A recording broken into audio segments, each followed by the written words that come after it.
Oui, je suis originaire des Trois-Îlets et en ce moment je suis en mission presbytérale au Vauclin. Alors, Bel-Air-l'Église, c'est une longue histoire, c'est nouveau, c'est un laboratoire d'expérience chrétienne, catholique, puisque en fait ça existe depuis 2005.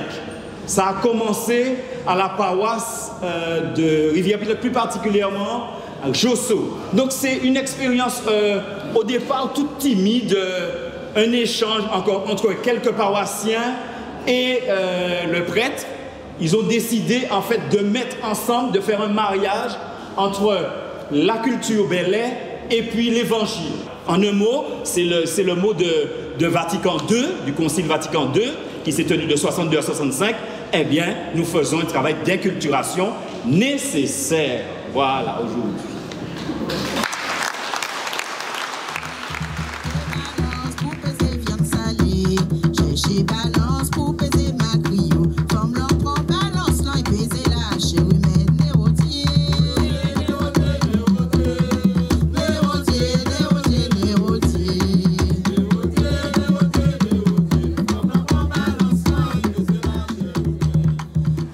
Bel-Air, c'est une pratique ancestrale autour de la danse, du tambour, du chant et surtout une manière de penser. C'est une manière de vivre. Alors, cette pratique ancestrale veut qu'on soit en communauté, veut qu'on fasse les choses ensemble, main dans la main, dans l'union, dans la fraternité. Et donc, à partir de cela, on entend les valeurs, l'entente, le rassemblement, le partage. Parce qu'il faut savoir que aussi, les personnes qui pratiquent, nos ancêtres ont été mis en esclavage et ils ont trouvé un moyen pour pouvoir résister à tout ça, par la musique, par ces pratiques-là en tout cas. Donc, beaucoup de symbolique en tout cas, la lune, le tambour, la danse. La danse, c'est pour l'élévation, c'est une manière aussi de se soigner. Parce que les ballets se faisaient toujours en fin de journée ou en fin de semaine. Donc là, c'était les manières de se libérer un petit peu de toutes les contraintes de la journée ou de la semaine. Nous nous approprions, en tout cas, tout un héritage, tout un pan culturel, toute notre histoire. Parce qu'en fait, dans les chants Bel-Air, il y a beaucoup d'histoires qui sont racontées, des histoires qui appartiennent à un passé lointain, certes, mais qui sont encore au bout du jour, puisque nous vivons à peu près les mêmes choses. On parle d'évolution. Notre société a certes évolué d'une certaine manière, mais on est toujours ancré dans un même système où pratiquement tout est dicté.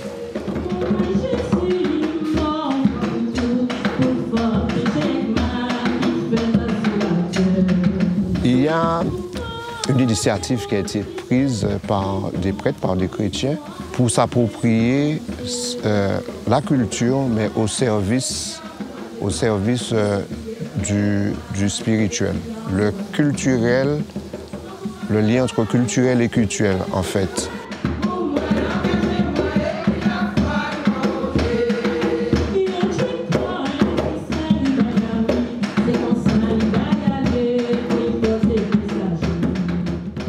Pourquoi cette démarche? Cette démarche, tout simplement parce que dans le Belait, il y a énormément de valeurs, de valeurs spirituelles, de valeurs qu'on retrouve dans la parole biblique. Et donc, c'était logique.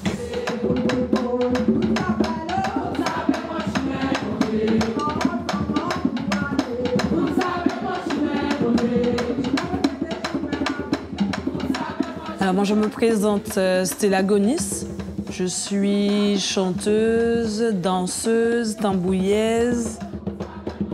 Et en 2009, il m'a été demandé, proposé par Caso Jean-Baptiste pour participer dans Belle l'Église. Donc, on va dire un moyen de louer Dieu avec le tambour Belait, avec le Belait, puisque en fait le Belait fait partie de notre culture.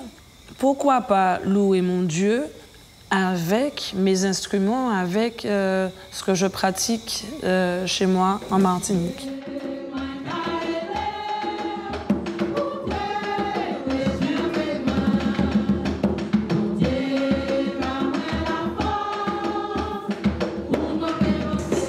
La question même de l'inculturation à la Martinique commence dès les années 70, après le Concile Vatican II, où un certain nombre de prêtres martiniquais assistent d'ailleurs à Rome à un grand congrès, un grand rassemblement, et quand les prêtres reviennent, ils se disent oui, alors on passe du latin, c'est l'inculturation, on passe du latin au français, mais ok, en France, d'accord, mais pour la Martinique, est-ce qu'il ne faudrait pas passer donc du latin au créole? C'est la grande réflexion pour ces prêtres-là, qui sont un certain nombre, qui sont très proches de la population, qui sont très engagés aussi dans l'éducation de la jeunesse de l'époque, dans une période un peu en crise en Martinique, où il y a des grèves, où il y a une situation sociale un peu difficile. Donc ces prêtres se rapprochent de cette population et ils s'élèvent avec cette population et ils composent aussi de la musique spirituelle, religieuse, adaptée à l'époque pour célébrer l'Eucharistie. Voilà, le moment était venu. Le moment était venu.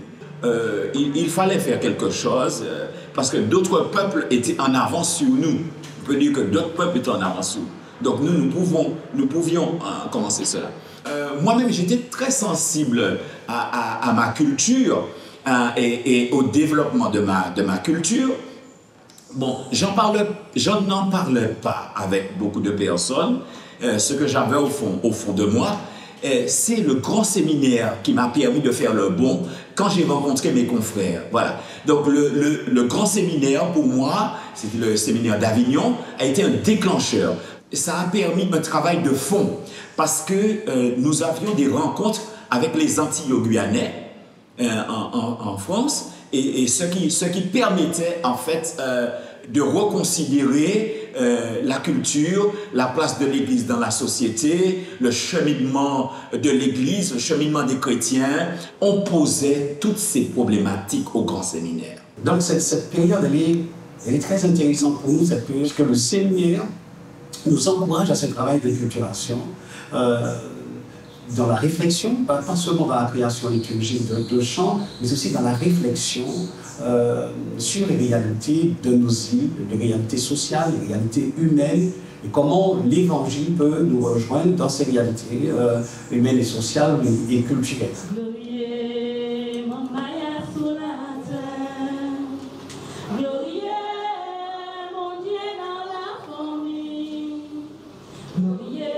Est-ce que l'inculturation, c'est simplement le fait de chanter en créole? Est-ce que ça serait une question de langue?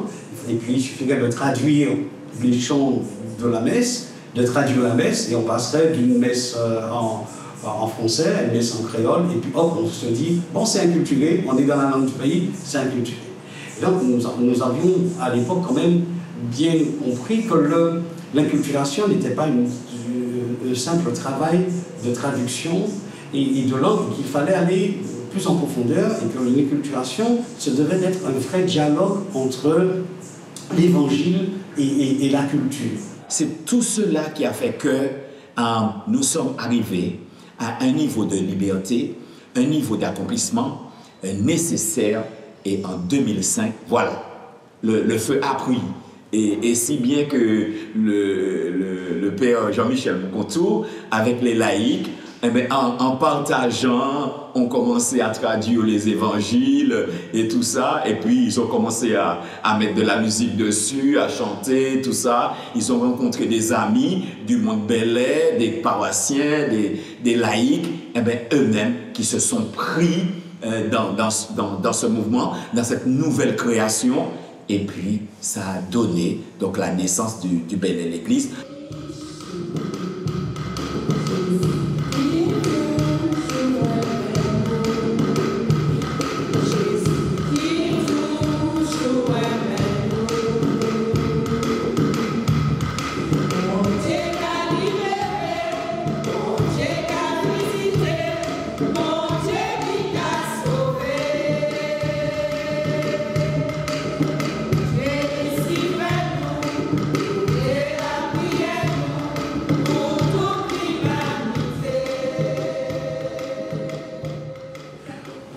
Le choix de la culture Bel Air pour le travail d'acculturation, qui est un choix probablement motivé par l'Esprit Saint, mais aussi par notre désir de rejoindre le pays vraiment dans ce qu'il y a de plus profond, de la culture la plus profonde. Nous savons bien que Mazurka, Bel Air, toutes ces danses, Mazurka, Béguine, ces danses de salon, ces d'ambiance, n'étaient pas pour nous des musiques suffisamment, on va dire, profondes et touchant à quelque chose de sacré dans l'être.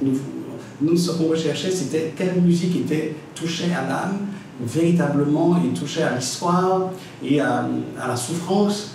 Et en fait, nous recherchions le niveau spirituel d'ici, ce que pouvait être le niveau spirituel d'ici. Et alors, bien sûr, le choix du Bel Air a été terrible, parce que l'Église, en tout cas l'autorité de l'Église, tu disais c'est pas possible. C'est le Bel Air dans l'Église, c'est impossible. C'est une danse. Ce sont des danses lascives. Enfin, ensuite les croyances magico-religieuses sur la question et même sorcellerie sur le Bel Air, en disant que c'est pas un lieu saint du tout. C'est plus le bruit. Alors le bruit, alors des tambours dans l'Église. Alors non, c'est pas possible. Les tambours dans les mornes, oui, sous les bois, dans les forêts, oui, dans les fêtes patronales, oui, dans les paillotes, etc. Mais dans l'Église, l'Église n'est pas adaptée à ces sonorités un peu envahissantes. Au contraire, l'Église doit apaiser les cœurs, l'Église doit apaiser les consciences. On doit avoir une petite musique bien posée. Voilà, des chants grégoriens, enfin, une musique un peu latine. Et puis, il a fallu aussi transformer la danse Bel Air, enfin quand je dis transformer, adapter la danse Bel Air au milieu. Et nous avons vraiment tenu au départ à ce que le Bel Air l'Église se déroule dans l'Église, dans le bâtiment. Avant que ça se déroule à l'extérieur, nous avons tenu à ce que ça se déroule dans le bâtiment pour nous obliger nous-mêmes à créer une forme qui s'adapte à une forme spirituelle, qui sera vraiment Église.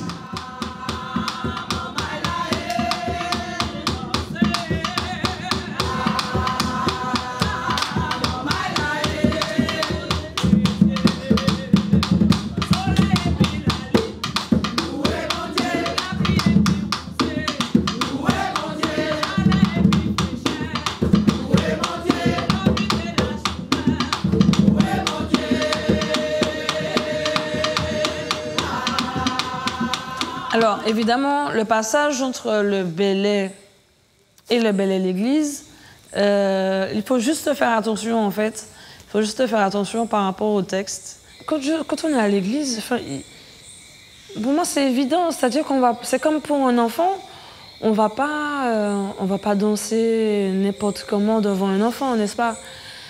On est à l'église, on va pas danser n'importe comment. Mais il n'est pas interdit de danser. Donc on a des gestuels à adapter pour l'église, et puis il y a des gestuels à adapter dans une ronde Bel Air, dans la rue, je sais pas.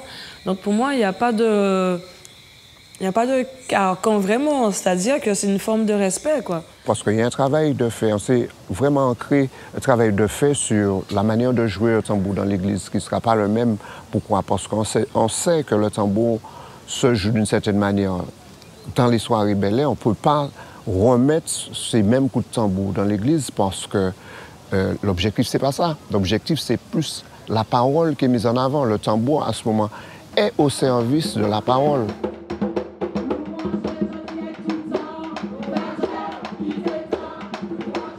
Le tambour est là pour magnifier la parole, va permettre à la parole d'être magnifiée.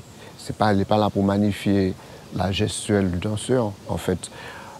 Parce qu'en fait, la danse dans l'église, c'est l'art gestuel. La danse de l'église n'est plus de la danse Bel Air, ce sera de l'art gestuel, une danse significative par rapport à l'élévation, pour toujours magnifier la parole. C'est vrai qu'il y a des choses qui font difficulté dans la culture et dans l'Église, notamment la question du tambour. Le tambour, c'est un bel instrument que les ancêtres ont créé depuis l'Afrique et qui est utilisé pour toutes les expressions de la vie, la joie, la peine, la tristesse, les sentiments humains. Le tambour transmet les sentiments humains par le son, par la musique. Voilà. Donc il y a un langage. Le tambour, c'est un langage.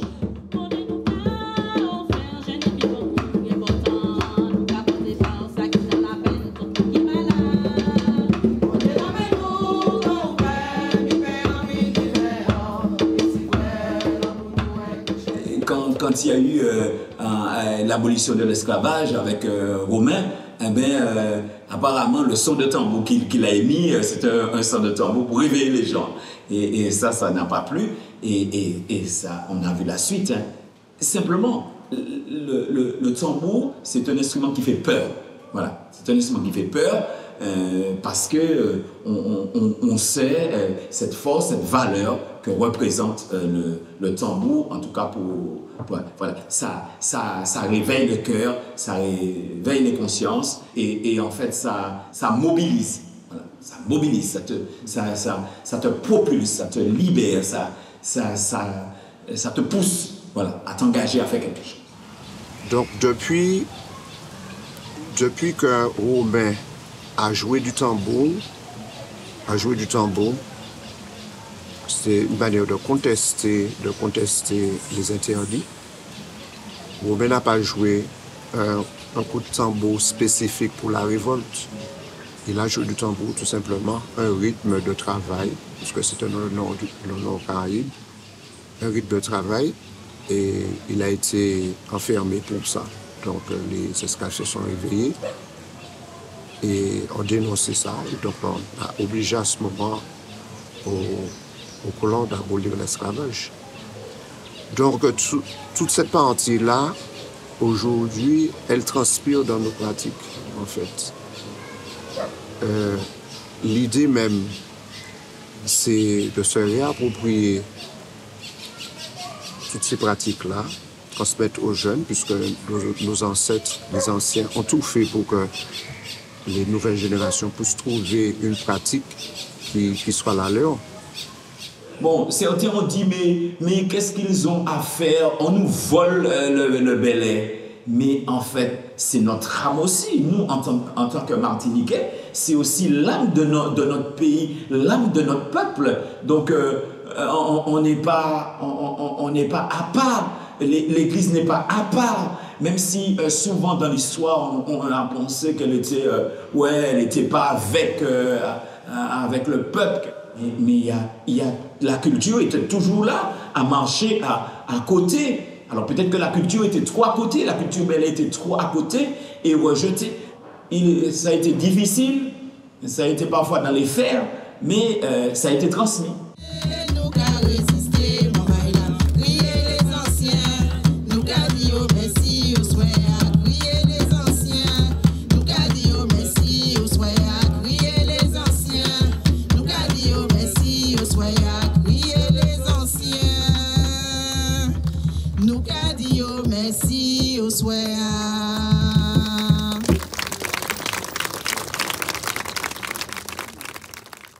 Ce temps de dialogue avec le monde belais n'est pas simple, puisque le monde belais voit quand même de mauvais œil, un peu d'inquiétude, même de peur, l'Église qui s'approprie le belais. Le belais étant une culture forte pour le monde belais, avec ses valeurs, notamment de résistance à l'oppression, de résistance à ce que finalement qui vous déstructure en vous-même, une culture belais qui vous permet de vous reconstruire, de vous affirmer, de vous, nous on dit le lionnage, de faire lier lionnage, de faire lier dans une société où l'esclavage quand même déstructure les relations et oppose les personnes dans ce monde de violence. Et donc, la culture belais permet de rassembler les personnes à travers la danse, de leur donner accès à une certaine appropriation de leur corps. La question du corps est très importante. Donc, la danse va permettre la réappropriation de soi-même. Donc l'expression d'une liberté de mon corps n'est pas seulement ce corps dévalorisé par l'esclavage, par le travail servile, et donc à travers la danse, le caribelais, tout ce qui est vécu ensemble, on se réapproprie non seulement son corps personnel, mais on se réapproprie aussi un corps social qu'on forme ensemble. Et donc le belais permettait cette solidarité, cette fraternité, cette générosité d'une population qui, pour survivre, devait s'unir. Donc c'est un lieu quand même de solidarité. Et je comprends que toutes ces valeurs du monde belais sont déjà des valeurs humaines et des valeurs prônées par l'Évangile. Et donc pour nous, au contraire, l'Église devait absolument s'enraciner dans ces valeurs-là, qui sont des valeurs pour nous évangéliques, partagées par l'Évangile.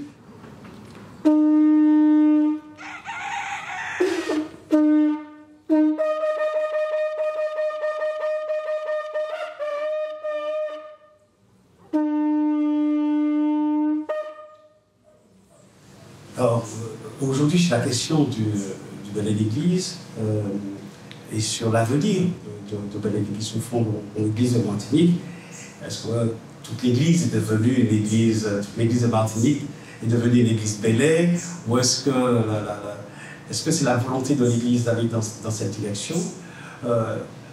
Nous sentons bien qu'aujourd'hui, l'église de Martinique se dit le ballet d'église fait partie de l'église, c'est une activité de l'église, c'est un mouvement dans la vie de l'église à Martinique qui n'existe pas dans toutes les paroisses, qui mérite d'exister et qui ramène l'église à une expression martiniquaise qui est nécessaire. On veut introduire le belay, le tambour, la langue créole dans l'église, mais on ne sait pas trop comment. On ne sait pas si en fait, ce que j'imagine aujourd'hui, ce que je vois, je constate aujourd'hui, c'est qu'on va faire un petit belay à l'église comme ça, de temps en temps. Ça aura une petite connotation plus exotique. Hein? Ça m'arrive, c'est plus de l'exotisme que sans s'investir vraiment pour faire quelque chose qui soit reconnu, une pratique qui soit reconnue, une pratique religieuse qui soit reconnue. Depuis plusieurs années, donc le travail s'est fait, ce travail continue, mais il y a une perte, en quelque part, une perte de vitesse, donc tout simplement par rapport à l'organisation de l'Église, changement d'évêque, les prêtres qui changent de paroisse, donc il y a une perte d'énergie, en quelque part, par rapport à ce travail. Mais des personnes sont toujours restées attachées à ça. J'ose imaginer que ça reprendra et que tous les moyens seront mis en œuvre pour pouvoir donner quelque chose qui permette au peuple d'adhérer à une conception en tout cas, comment dire, une conception qui soit pas en décalage ni avec la culture, ni avec l'Église, ni avec la notion spirituelle, les valeurs spirituelles que dégage déjà notre culture.